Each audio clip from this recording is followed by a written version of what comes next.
Vamos a considerar, hermanos, esta tarde el libro de Isaías, capítulo 31, del capítulo 31:1 al capítulo 37:1. Es un verdadero privilegio para mí. Capítulo 36:1 al 37:1. Es un privilegio para mí poder estar aquí delante de ustedes, hermanos.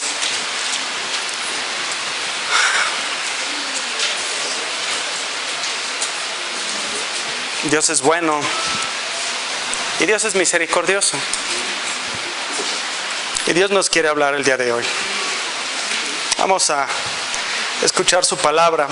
Dice así, Isaías 36. En algunas Biblias dice el título: Invasión de Sennacherib.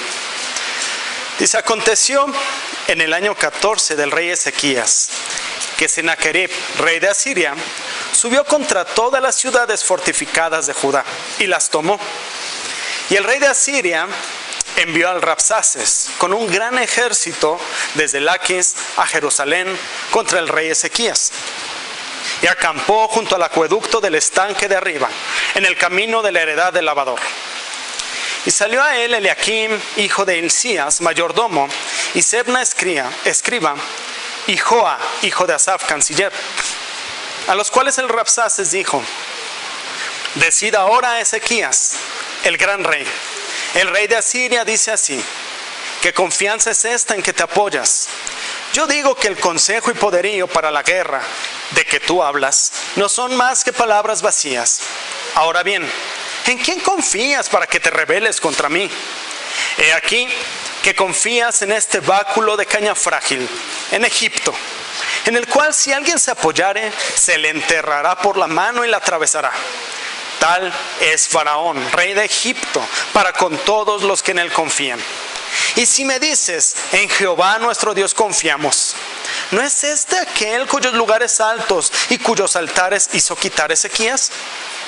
Y dijo a Judá y a Jerusalén: delante de este altar adorarán.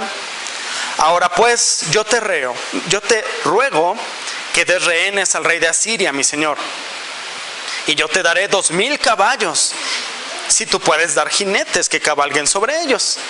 ¿Cómo pues podrás resistir a un capitán, al menor de los siervos de mi señor, aunque estés confiado en Egipto con sus carros y su gente de a caballo?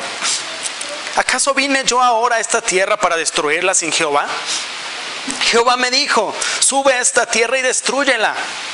Entonces dijeron Eliakim, Sebna y Joa al Rabsaces: te rogamos que hables a tus siervos en arameo, porque nosotros lo entendemos, y no hables con nosotros en lengua de Judá, porque lo oye el pueblo que está sobre el muro.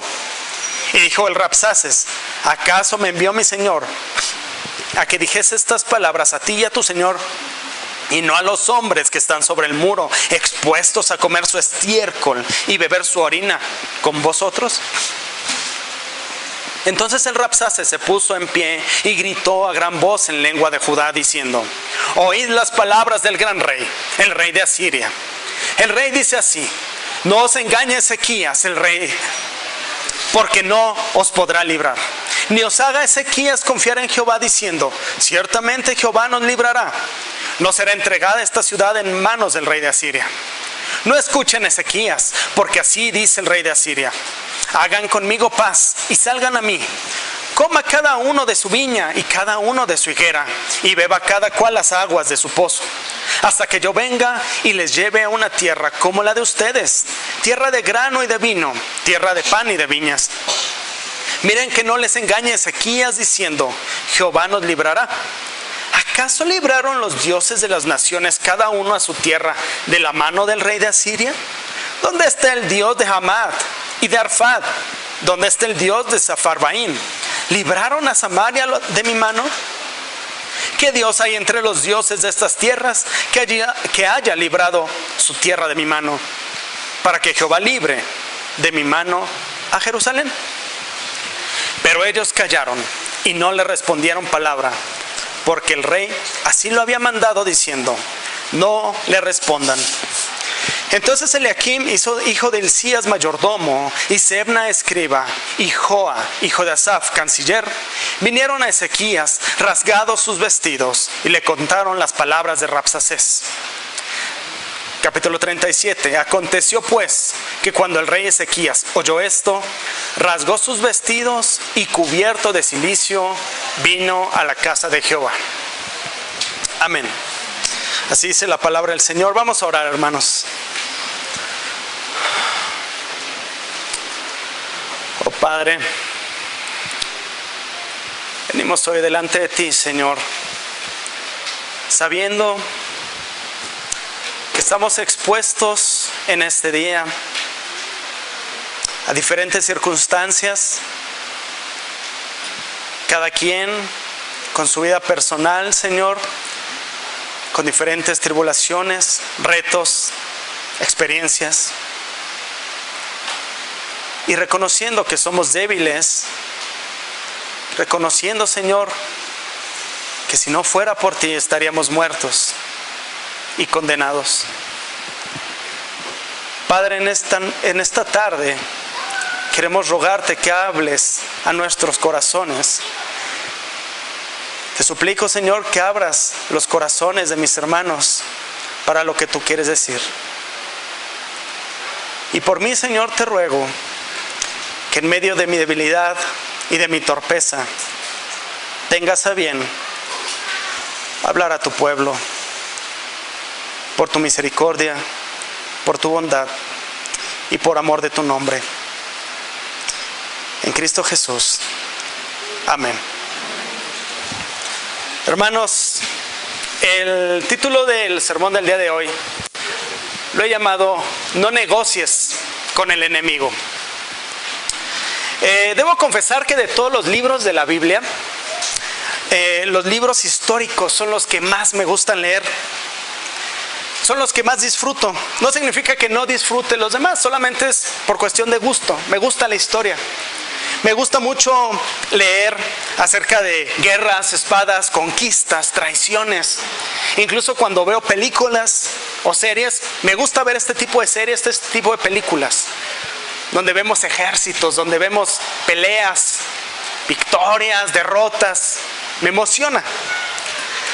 Sin embargo, a pesar de que los relatos históricos son interesantes, y aquí estamos hablando de un relato histórico, no podemos quedarnos únicamente como si esto fuera una clase de historia, ¿están de acuerdo? Sino tenemos que ver cuál es la importancia de este relato para nuestras vidas en este momento, con nuestra vida práctica. ¿Qué tiene que ver este tipo de relatos? Y en específico, este relato, ¿qué nos muestra? ¿Qué nos habla el Señor a la luz de la historia de su pueblo, de la historia de Israel? Bueno, en este momento estamos hablando de un tiempo específico en la historia de Judá. Recordemos que para este tiempo el reino está dividido en dos: el reino del norte, o las tribus del norte, y las tribus del sur. El reino del norte es conocido como Efraín, o como el reino del norte, o como Israel, se le menciona como Israel. Y el reino del sur es conocido como Judá. El reino del norte está en una región llamada Samaria. Y bueno, en el contexto se nos habla acerca de varios reyes. En el libro de Reyes, en el libro de Crónicas, se nos habla de varios reyes, en su mayoría malvados, que se desviaron de la ley de Dios. En este momento, en medio de todos estos cambios, de todos estos reinados, es ordenado como rey el rey Ezequías a los 25 años. Hoy vemos a chicos de 25 años y creo que no los ordenaríamos rey, ¿verdad? Pues en este momento Ezequías es ordenado como rey. Y se dice de él que hizo lo bueno delante de los ojos de Jehová. Cuando se hacen este tipo de menciones en la palabra, es justamente para decir que él es diferente de los otros, que hicieron lo malo, lo contrastan y hace énfasis en que él no hizo lo que los demás. Además, las escrituras nos registran que quitó los lugares altos, es decir, donde adoraban a otros dioses. Quebró imágenes, quebró ídolos. Dice que destruyó las imágenes de Acera. Acera era una diosa que se adoraba en la región de Mesopotamia, que era considerada la madre de todos los dioses.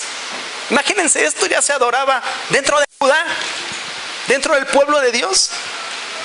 Es decir, para cuando Ezequías llega al reino de Judá, Judá es igual que el reino de Israel, adorando ídolos. Se habían apartado tremendamente de Jehová. Es más, su idolatría era tal que sacaron la serpiente de bronce. ¿Se acuerdan? La serpiente de bronce del desierto que Moisés había erigido por mandato del Señor, y la empezaron a adorar. Narra el libro de Crónicas que Ezequías se enojó tanto que la hizo pedazos. De manera que en el libro de Reyes, en el capítulo 18 y en el segundo libro de Crónicas, del 29 al 31, nos habla de cómo Ezequías restablece la adoración a Dios, reorganiza el sacerdocio y celebra la Pascua. Y al final dice, y Jehová estaba con él. En este mismo tiempo, a la par, el reino de Asiria empieza a extenderse. No es como que se haya detenido el mundo, no. Esto sucede en Judá, pero por otro lado el reino de Asiria empieza a extenderse y empieza a someter a los pueblos de alrededor, incluyendo Samaria, que es Israel del norte. Los había sometido. Sin embargo, Ezequías se rebela. Y esto endurece al rey Sennacherib, el rey de Asiria. Sin embargo, el libro de los Reyes nos da a entender que en algún momento Ezequías muestra debilidad. E incluso envía ofrendas a Sennacherib. Antes de rebelarse, le envía ofrendas como diciendo, con esto lo va a tener tranquilo. Pero ¿qué creen? No podemos confiar en los enemigos de Dios. El rey Sennacherib dijo, qué bonitas ofrendas, te voy a atacar.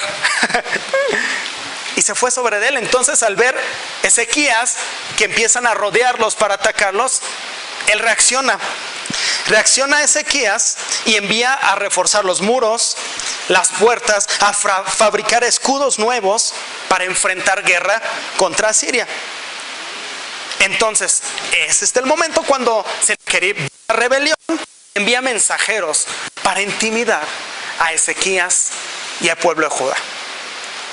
Antes de hacer guerra dijo, voy a atacar su mente para que estén debilitados. Y entonces envía mensajeros. Y es aquí donde comenzamos la historia del día de hoy. Lo que estudiaremos el día de hoy, en donde comprenderemos que el enemigo siempre va a querer intimidarnos, hermanos, por el terreno de la mente. Pero por más imponente que pueda parecer, no negocies con él, sino confía en tu rey. Si están anotando, podemos poner ahí como punto número 1.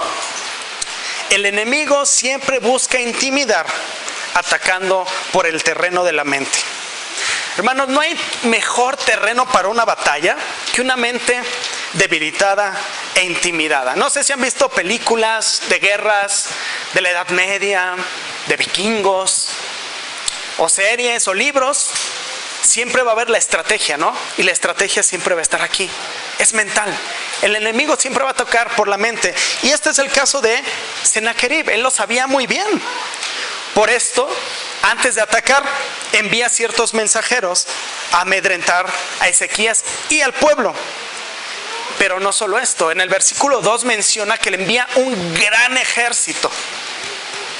Por si fuera poco, por si las palabras no alcanzaran, un gran ejército que se multiplicaba tal vez por 10, sí los podrían intimidar. Acamparon, dice, junto al acueducto del estanque de arriba, en el camino de la heredad del lavador. Y es interesante que especifica en dónde acamparon. Bien pudo haber dicho Isaías, se acamparon junto al pueblo, acamparon a las afueras del pueblo, pero no, hace una especificación. Y ahorita vamos a ver por qué hace la especificación de que acampan junto al acueducto del estanque de arriba, en el camino de la heredad del lavador. Es entonces donde uno de los enviados, que se menciona como el Rabsaces, habla a los representantes del rey, que son Joá, hijo de Asaf, Sebna el escriba e Hilcías el mayordomo. El Rabsaces al parecer era también como un mayordomo, pero que estaba a cargo del ejército de Asiria. Bueno, vamos a ver el primer punto, que es que el enemigo busca intimidar a través de manipular la verdad. En los versículos 4 al 5 vemos, hermanos, que se menciona mucho la palabra confianza. De hecho, se menciona la confianza hasta 7 veces en estos versículos. Y es aquí donde el Rabsaces está poniendo en duda la confianza de Ezequías y exponiéndolo y llamándolo charlatán. Es decir, el pueblo le dice, su rey, Ezequías, está diciendo pura charlatanería. No le crean, no tiene nada para enfrentarnos. Y esto lo dice porque en el libro, en el segundo libro de Crónicas, nos dice lo que Ezequías le dijo al pueblo. Antes de salir a la guerra, antes de enfrentar al enemigo, el rey tiene que motivar al pueblo. Y este es el caso. Y en esta narración dice cómo Ezequías les dice, esforzaos y animaos. Imagínense al rey cabalgando, ¿no? De un lado a otro frente al ejército. Esforzaos, animaos. Dice el relato que el pueblo estaba sobre los muros, ya con sus arcos, ya con sus lanzas, con sus espadas. Dice, no teman ni tengan miedo al rey de Asiria, ni de toda la multitud que viene con él, porque hay más con nosotros que con él. La verdad es que era un ejército menos numeroso, pero hablaba de Dios. Brazo de la carne, mas con nosotros está Jehová nuestro Dios para ayudarnos y pelear nuestras batallas. El pueblo tuvo confianza, dice el relato, y el pueblo tuvo confianza en las palabras de Ezequías, rey de Judá. Al parecer estas palabras habían hecho efecto, y eso lo vio el rey Sennacherib, y envía estos mensajeros, pues estaban cerca.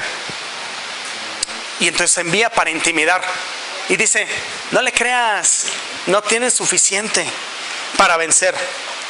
Ahora, hermanos, antes de continuar con este relato histórico, hagámoslo de una manera práctica. Me gustaría que le pusieras nombre a este enemigo de manera personal. Nosotros como creyentes tenemos enemigos y lo hemos visto a lo largo de los salmos, ¿verdad? Estos enemigos muchas veces actúan justo como Sennacherib lo está haciendo con Ezequías y con el pueblo de Judá. Este enemigo viene en forma de tribulación, viene en forma de pecado, de enfermedad, de desánimo, de depresión. Así que vamos a pensarlo así. Cada uno de nosotros en estos días, en estos momentos está pasando y enfrentando enemigos. Vamos a visualizarlo de esta manera para que sea trascendente. Y así como Ezequías llegó a transformar Judá, nosotros cuando entregamos nuestra vida a Cristo buscamos tomar decisiones con a Dios, ¿no es así? Quitamos nuestros lugares altos, destruimos nuestros ídolos y altares que teníamos antes y buscamos honrarle todo lo posible. Y no necesariamente hablo de los ídolos que teníamos en la iglesia anterior, llámese católica o la que sea, sino teníamos cosas antes de Dios, ¿cierto? El deporte, la televisión, el cine, metas, proyectos, el trabajo, mi pareja, etcétera. Teníamos ídolos y cuando venimos a Cristo buscamos ponerlo a Él y solo adorarlo a Él y derribar los lugares altos. Y entonces es cuando el enemigo viene a retarnos y amenazarnos. Justo como en esta parte, viene a hacerlo con Ezequías y con el pueblo. Y viene a querernos convencer de que esas acciones de rebelión contra nuestro enemigo no sirven de nada, que son pura charlatanería, que no tenemos nada para ganar la batalla que estamos a punto de enfrentar. Nos pasa, hermanos, que estamos a punto de enfrentar una batalla. Vemos nuestras debilidades y el enemigo viene y dice, no puedes. Eso que tiraste, eso que dejaste, vas a regresar. Tienes que regresar tarde o temprano. Nos empieza a atacar en nuestra mente, en el terreno de la mente. Bueno, vemos en los siguientes versículos, en el versículo 6, que el Rabsaces hace mención de debilidades y pecados de Ezequías, la desconfianza de Ezequías. Porque al parecer en algún momento Ezequías tuvo una debilidad e hizo alianza con el rey de Egipto. De hecho, en el libro de Isaías vemos cómo Isaías advierte a Ezequías, advierte al pueblo, advierte a los reyes: no hagan alianza con Egipto. Egipto no es suficiente, yo soy suficiente, decía el Señor. Y al parecer Ezequías sí había hecho cierta alianza, y por eso aprovecha el enemigo, menciona sus debilidades, sus pecados, y se los pone enfrente, ¿no? Así que Asiria comienza a intimidar, recordándole lo que Dios ya le había dicho. ¿Y cuántas veces, hermanos, no somos atacados por nuestro enemigo en nuestra mente, trayendo a memoria nuestras debilidades y nuestros pecados, los cuales nos avergüenzan y muchas veces nos lleva a pensar que tiene razón, que no debemos confiar que ganaremos la batalla porque somos débiles y porque en ocasiones hemos dejado de confiar en Dios? A veces cuando estamos fuertes, fortalecidos, no hay tribulación, decimos: no, el día de la batalla yo voy a poder. Pero nos agarra débiles y nos empieza a recordar cositas con las que tambaleamos. Decimos: sí, es cierto, soy bien pecador, soy bien cochino. Nos dice cosas como: ¿recuerdas aquel momento en que dejaste de confiar en Dios y pediste dinero prestado? ¿Qué tal aquella ocasión en que no te costó nada de trabajo pedir ayuda a las personas en vez de acercarte primero a Dios? ¿O te acuerdas de aquella ocasión que en medio de la desesperación no buscaste a Dios y en lugar de eso ofreciste a tu esposa y a tus hijos? Y así muchos ejemplos el enemigo toma para atacar nuestra mente, para debilitarnos, momentos en los que a lo mejor comprometimos nuestra confianza en Dios. En este momento debemos de identificar eso, hermanos. ¿Cómo está atacando nuestra mente el enemigo? Y debemos hoy aprender cómo debemos de reaccionar. Posterior a esto, en el versículo 7, ahora el enemigo empieza a escarmentar, ya no con estas debilidades, sino con la confianza que dice tener en Jehová, trayendo a memoria que al comenzar a adorar a Jehová, eso implicó dejar la adoración a otros dioses, junto con lo que esto implicaba. Es decir, pecados que ellos disfrutaban. ¿Se acuerdan cómo les dijo? Este Ezequías les trajo a un nuevo Dios y les hizo quitar a sus otros dioses. ¿Y qué eran los otros dioses? Fornicación, diferentes pecados, alcoholismo, cosas que ellos disfrutaban, fiestas, orgías, etcétera. Y está hablando de esta confianza supuesta que ahora tienen. Tenemos que entender que no todo el pueblo, en el momento que llega Ezequías, no todo el pueblo quería adorar a Dios, a Jehová. Fueron forzados por Ezequías para llevar a cabo estas acciones. Entonces, este tipo de argumentos podían hacer tambalear a algunos. De la misma manera, hermanos, hay momentos en que nuestro enemigo aborda nuestro pasado, las cosas que disfrutábamos antes, haciéndonos pensar que no valió la pena dejar todo eso. Y empieza a querernos convencer, como diciendo: ¿de qué te sirvió dejar tu vida pasada si hoy serás expuesto a la derrota? ¿Para qué dejaste? ¿Para qué vienes todos los domingos? ¿Para qué estás con estas personas que ni te hacen caso? Empieza a tomar cositas y te dice: vas a perder la batalla. ¿Para qué dejaste tu vida pasada? Gracias, hermano. Y empieza a hacer cuestionamientos, siempre en el terreno de la mente. Recordemos, una mente debilitada es un terreno perfecto para que el enemigo gane la batalla. A partir del versículo 8 y 9, hermanos, ahora el Rabsaces se burla del ejército de Judá, haciéndolo ver como un ejército débil, pero remata usando la misma palabra de Dios para intimidarlos. Esto está tremendo. Hace mención de la profecía que encontramos en Isaías capítulo 10, no sé si se acuerdan, en donde Dios dice que Asiria será instrumento para golpear a su pueblo por desobediente. En Isaías 10 profetiza Isaías, y Asiria será instrumento de Dios para golpear al pueblo. De alguna manera llegó eso a oídos de Sennacherib y envía el mensaje diciendo: ¿soy enviado de Dios? Así que esto debería de verdad intimidar a Ezequías y al pueblo, pues ya no solo están escuchando un fanfarrón, sino la misma profecía que Dios había dado hace algún tiempo. Qué fuerte, ¿no? Ya no está hablando por sí mismo, aparentemente. Ahora está diciendo: mira, ya ni intentes pelear. Acuérdate que Dios dijo que yo soy instrumento para golpearte. Sí puede debilitar esto, y si se fijan, todo está haciendo en el terreno de la mente. No ha dado un espadazo. ¿A qué nos recuerda este proceder? ¿Hemos visto en algún otro lugar de la Escritura?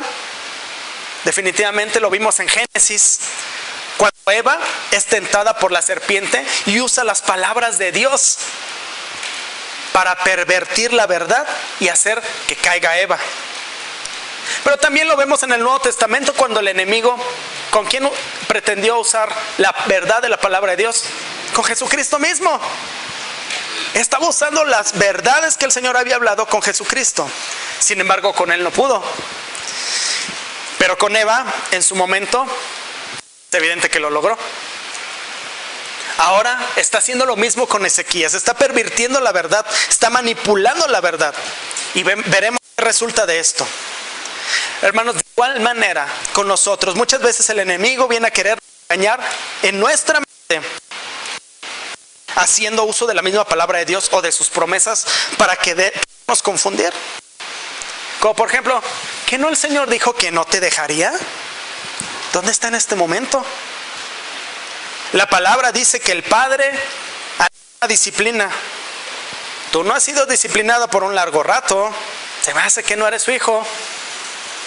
Dice la palabra que el pastor cuida de sus ovejas y que va por la descarriada. ¿Y por qué no ha ido por tu hijo o tu hija o por tu familiar para traerlo de regreso? Hoy, usando la palabra del Señor. ¡Qué fuerte! El enemigo es astuto y tenemos que estar atentos a este tipo de astucias, de estrategias usadas por él, atacando en nuestra mente para distraernos, para confundirnos.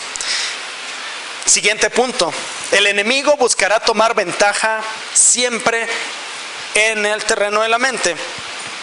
Buscará tomar ventaja. Después de que Rabsaces hace su intervención, ¿qué es lo que hacen los representantes de Ezequías? Mostraron debilidad. Dicen: por favor, no hables en hebreo, te van a entender. O sea, deja tú de que nosotros nos intimidemos, que ellos no se intimiden, ¿no? Ya ahí, ahora sí que, como dice el dicho, se pusieron de pechito, ¿no? Doblaron las manitas. No hables en hebreo. No, pues aquí ya el enemigo gana ventaja y dice: ya lo logré. Y entonces, esta ventaja que cobra el enemigo, ahora no solamente seguirá atacando, sino ahora va a buscar humillar. Y lo primero que hace es, el pueblo, en este caso, los hace sentir como animales.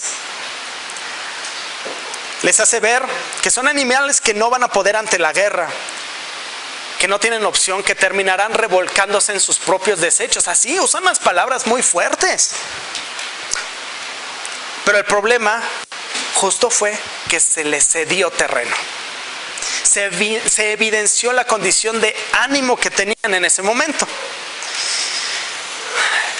Y así es con nosotros, hermanos. Cuando comenzamos a ceder en este terreno, como se llame, enfermedad, tribulación, angustia, ansiedad, depresión, desánimo.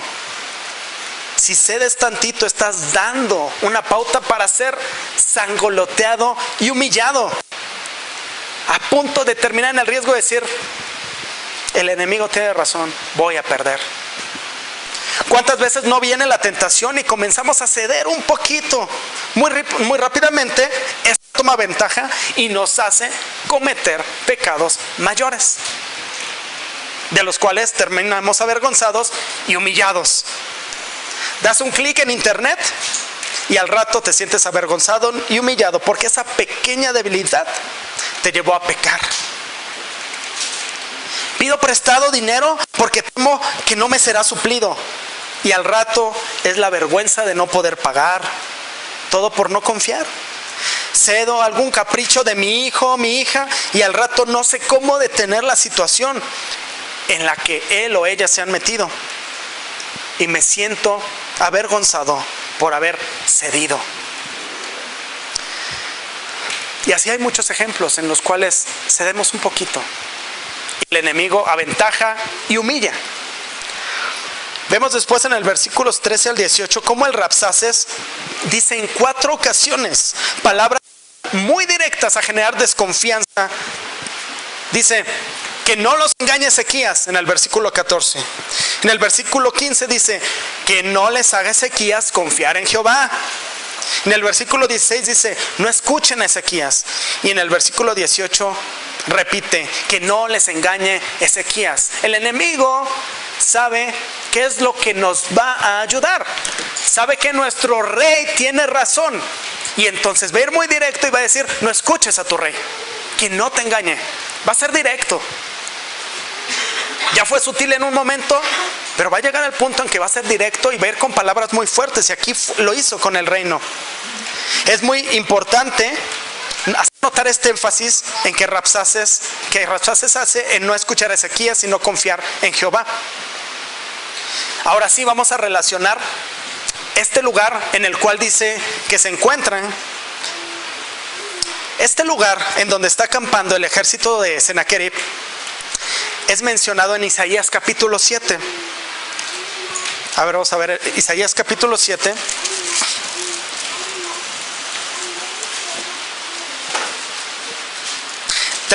Dice, entonces dijo Jehová a Isaías, sal ahora al encuentro de Acaz, tú y Serjasuf, tu hijo, al extremo del acueducto del estanque de arriba, en el camino de la heredad del lavador.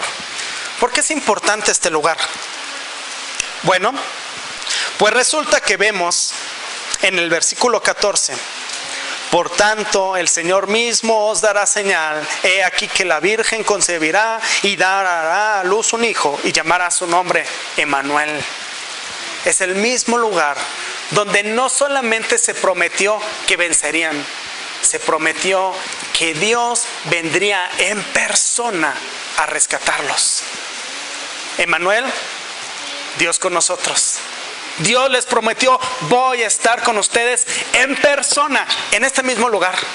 Y en este mismo lugar está siendo cuestionada su confianza. Y por eso hace tanto énfasis Rabsaces en no confíes lo que te ha dicho. Mira mi ejército, mira todos los que he vencido, no confíes. Fue una promesa mesiánica. Se prometió a nuestro Salvador, a nuestro Redentor en este lugar. ¿Y sabes qué? Satanás lo sabía, estaba actuando por medio de Sennacherib y Rabsaces en ese momento. Y empieza a confundirlos, a querer confundirlos, a atacarlos en su mente para que no confíen en las promesas de su rey, de su Dios. De manera que el ataque final de parte del Rabsaces va directo a desconfiar totalmente en Dios y de sus promesas. Acompañado de esto, no solo dice que Dios y Ezequías son mentirosos, sino que presenta la tentación de confiar en Él y hacer paz con Él, dando a entender que ni Ezequías ni Dios podrían cumplir el darles paz. El enemigo no se va a quedar con solamente no confíes, sino te va a ofrecer, mejoras esto. Lo vemos, como lo dice aquí en este pasaje.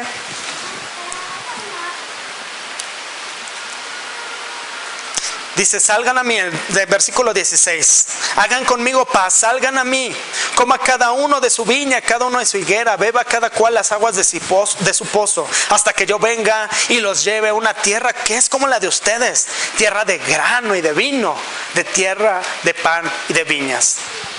Traen la tentación ahora, negocia conmigo, negocia. Ya te demostré que soy más fuerte, que tú eres muy débil, que no vas a poder.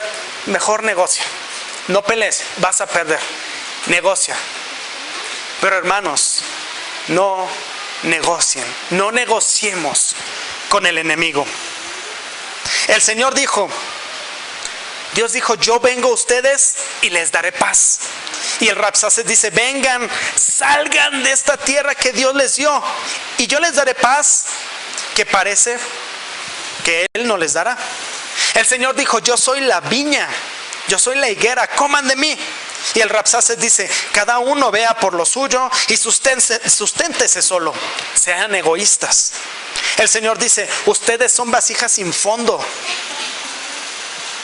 no tienen agua, pero yo soy la fuente del agua de vida, beban de mí. Y el Rabsaces les dice, cada quien beba de su propia agua. ¿Se ve la comparación? ¿Se ve cómo hay diferentes discursos? No podemos sin el Señor. El enemigo no solo buscará hacer que desconfiemos en el Señor, sino también buscará que desconfiemos de nuestros hermanos, de la iglesia, que nos apartemos y que busquemos nuestro bien por separado. Es lo que les está diciendo. Cada uno vea por su propio bien, dice Rabsaces, cada uno vea por lo suyo. Y así el enemigo vendrá a atacarnos y hacer que empecemos a generar pensamientos para desconfiar de nuestros hermanos de la iglesia. Que nos apartemos, que busquemos nuestro propio bien por separado. Y al final buscará que seamos egoístas.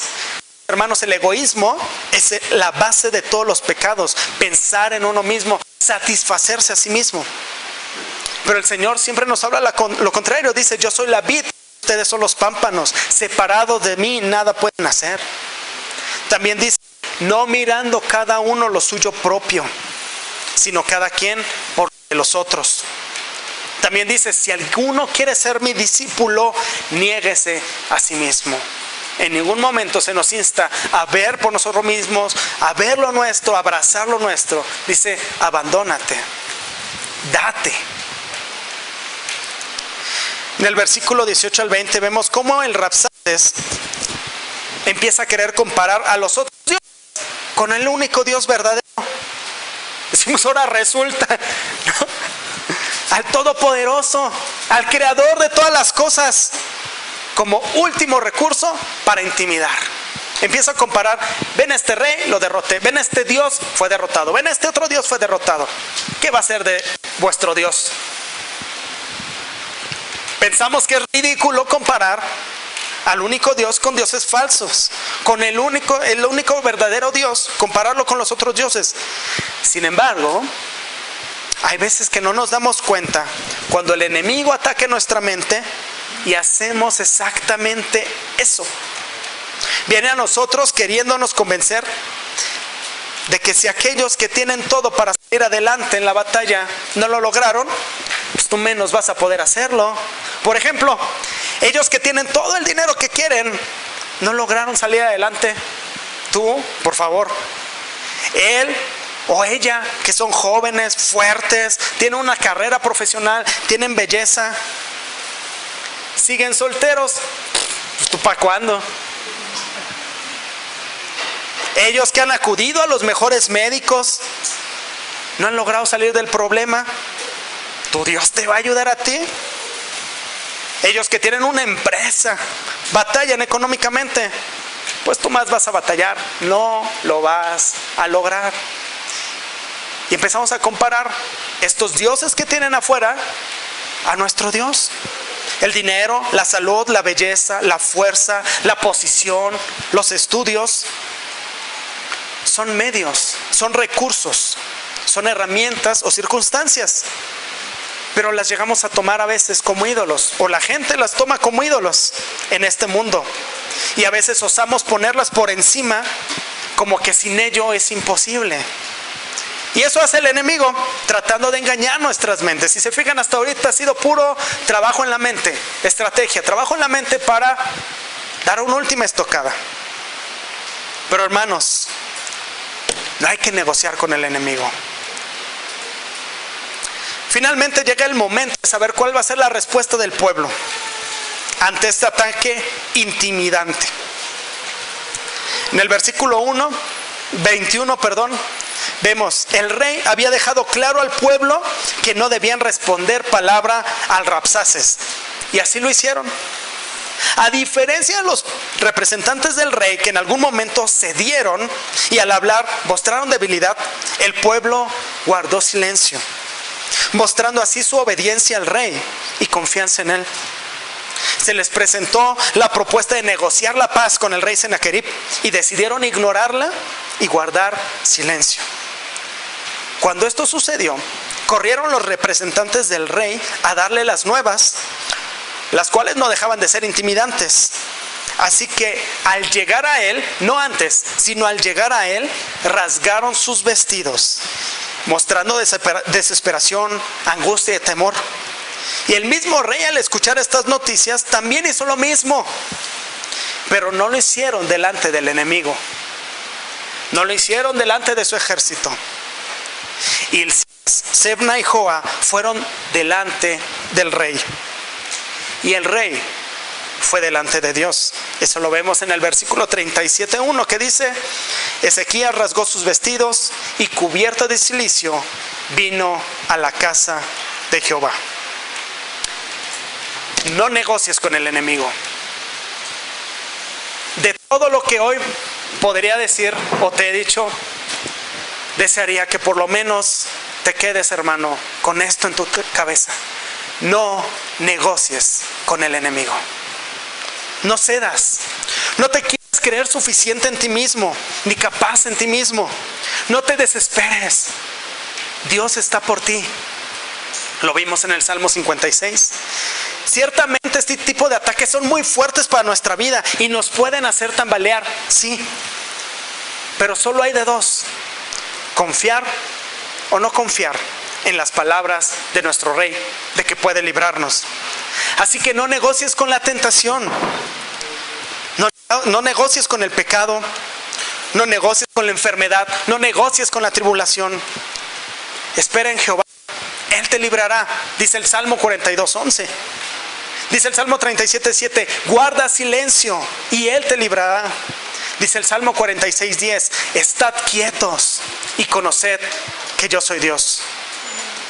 Ahora, la pregunta importante es: ¿a qué nos referimos con no negociar con el enemigo?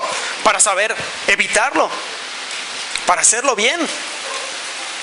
Así como hay gran cantidad de situaciones que pueden comprometer nuestra confianza en Dios, así hay gran cantidad de ejemplos que podríamos ver de cómo estaríamos negociando con el enemigo.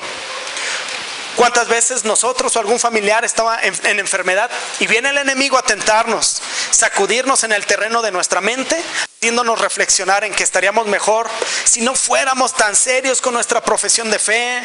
Tal vez deberíamos hacer caso a algunos que nos dicen: deja de orar, no sirve de nada, mejor ve y atiéndete en este lugar, o que te atiendan por allá. Ojo, no estoy diciendo que es malo buscar alternativas de salud, no. El Señor sabe por medio de dónde va a obrar. Estoy hablando de la tentación de entrar en ansiedad, de entrar en duda. A veces viene la tentación a manipular la verdad. Es más, debería dejar de orar y moverme más.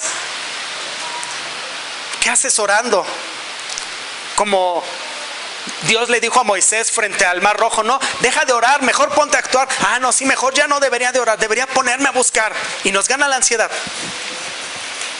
Así, con esas sutilezas, el enemigo trata de persuadirnos de desconfiar en el Señor y hacer que hagamos cualquier cosa menos confiar en Él.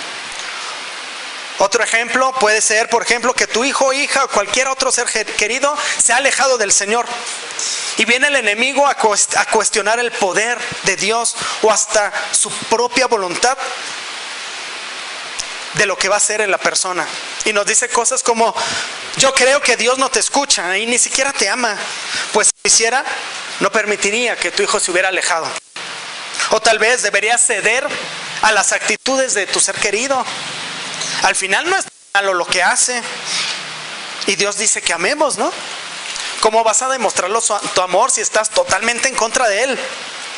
Ni se diga en los momentos de enfermedad en que el enemigo ataca nuestra mente cuestionando el poder de nuestro Dios para sacarnos de la circunstancia. ¿Que no es tu sanador? ¿Que no? Dios dice que es tu sanador, que no es todopoderoso, o que no te ama. Se me hace que no eres su hijo. Mejor busca otras alternativas. Orar no te ha funcionado. Incluso te presenta opciones esotéricas. Si le sucedió a Saúl y terminó yendo con la adivina de Endor, naturalmente contigo podría buscar hacer lo mismo y puedes caer. Así que debemos de estar atentos a todo esto, hermanos. Luego pues, cuando cedemos a estos pensamientos y decimos cosas así, como, pues puede que sea cierto. Ahí es cuando empezamos a ceder. ¿Qué tanto es tantito? No creo que sea tan malo. Ya después Dios me perdonará. Ahí es cuando estamos negociando. Y ten por seguro, hermano, que vas a perder la batalla, porque el enemigo lo que quiere es destruirte. Último punto. Confía en las palabras de tu rey y refúgiate en él. Ya después de haber dado silencio, de no haber negociado, corre a Cristo. Corre de él y derrama tu corazón presentando tu necesidad. Hay dos personas a las que nos insta la Escritura a acercarnos.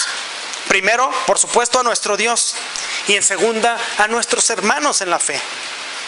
Con él y con ellos podemos llorar, podemos encontrar consuelo. Llorad con los que lloran, dice la palabra, porque ellos recibirán consolación.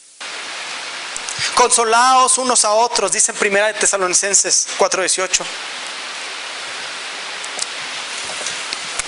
En 2 de Crónicas 32, hablando de este mismo relato, menciona algo. Menciona que Dios respondió las oraciones de Ezequías y el pueblo. No nos quedamos solamente en la respuesta del pueblo. Hermanos, hay esperanza. No me quedo en decirte solamente, no negocies, no cedas. Sino hoy te digo, no negocies, no cedas, porque Dios es fiel a su palabra. Porque Dios responde las oraciones de sus hijos. Dice que Sennacherib fue atacado, y literalmente dice, Sennacherib volvió avergonzado a su tierra. Peor, y fue asesinado por sus propios hijos. El Señor, si tú crees que el enemigo no va a tener piedad, el Señor no va a tener piedad de sus enemigos. Aférrate a Dios, aférrate, no negocies con el enemigo. La tentación es fuerte. No negocies, no vale la pena. De antemano debemos tener por cierto que en Cristo ya tenemos la victoria. Ciertamente el no ceder, el guardar silencio, el no negociar son parte sumamente importante de eso. Pero eso no es lo que nos da la victoria. La victoria ya ha sido ganada por Cristo. Esa es nuestra confianza. Él venció en la cruz y humilló al enemigo. Dice su palabra, los exhibió públicamente. Y habla en pasado, ya fue vencido el enemigo. Podemos confiar. Triunfó sobre ellos en la cruz. Cuando no negociamos, estamos confiando en lo que Él ya dijo en las Escrituras, como en Romanos 8, 28 al 39, que dice, y sabemos que a los que aman a Dios, todas las cosas ayudan a bien. Esto es, a los que conforme a su propósito han sido llamados. Porque a los que antes conoció también los predestinó para que fueran hechos conforme a la imagen de su Hijo, para que Él sea el primogénito entre muchos hermanos. Y a los que predestinó, a estos también llamó. Y a los que llamó, a estos también justificó. Y a los que justificó, a estos también glorificó. ¿Qué pues diremos a esto? Si Dios es por nosotros, ¿quién contra nosotros? El que no escatimó ni a su propio Hijo, sino que lo entregó por todos nosotros. ¿Cómo no nos dará también con Él todas las cosas? ¿Quién acusará a los escogidos de Dios? Dios es el que justifica. ¿Quién es el que condenará? Cristo es el que murió, mas aún el que también resucitó, y el que además está a la diestra de Dios, el que también intercede por nosotros. ¿Quién nos separará del amor de Dios, de Cristo? ¿Tribulación? angustia, persecución, o hambre, o desnudez, o peligro, o espada, como está escrito: por causa de ti somos muertos todo el tiempo, somos contados como ovejas de matadero. Antes, en todas estas cosas somos más que vencedores por medio de aquel que nos amó.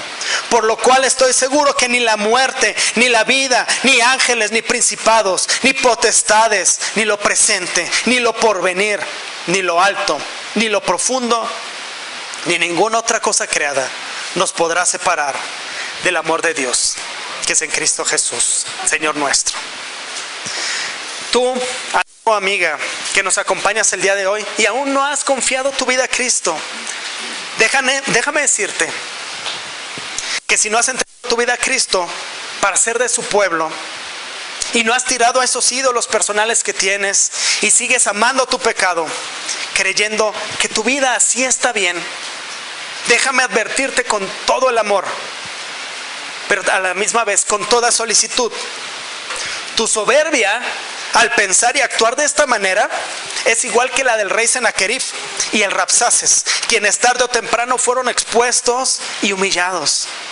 Si persistes en tu vida apartado de Dios, en pecado, tarde o temprano serás llamada a cuentas delante de Dios, y tu humillación será tremenda y el castigo indescriptible.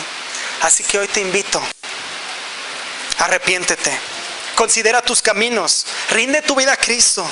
Él es el único que ha prometido la paz verdadera para aquellos que están en enemistad con Dios. Él es el único que la puede garantizar. No seas más enemigo de Dios, no seas necio.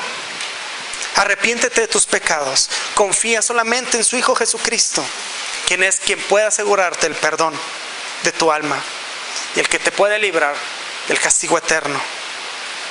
Hermanos, hoy podemos recordar que nuestra confianza en Dios es segura por medio de Cristo y su obra. Él es nuestra esperanza, es una esperanza segura.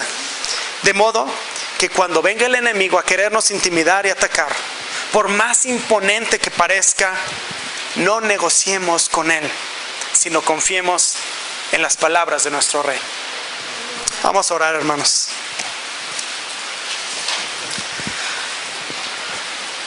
Padre, precioso Señor, venimos ante ti, habiendo escuchado tu palabra, Señor, sabiendo que somos expuestos al enemigo, el cual quiere atacar por el terreno de nuestra mente, que ciertamente muchas veces hemos cedido por aquellas ocasiones que hemos, Señor, cedido. Te pedimos perdón. Rogamos, Señor, que perdone nuestra desconfianza en lo que tú ya nos has dicho, en lo que tú ya nos has prometido y en lo que el Señor Jesucristo ya ha hecho. Mas ahora te rogamos, Señor, que nos esfuerces, que nos ayudes en aquellos momentos de debilidad y de tentación para no negociar con el enemigo, que es enemigo de nuestras almas y que es enemigo tuyo. Señor, recuérdanos tus promesas, recuérdanos tu palabra para no ceder, para no negociar y para confiar únicamente en ti, para correr y refugiarnos solamente en ti y así poder ver tu victoria, la cual está asegurada por medio de Cristo. Todo esto te lo ruego, Señor, confiando únicamente en los méritos de tu Hijo Jesucristo y en su nombre. Amén.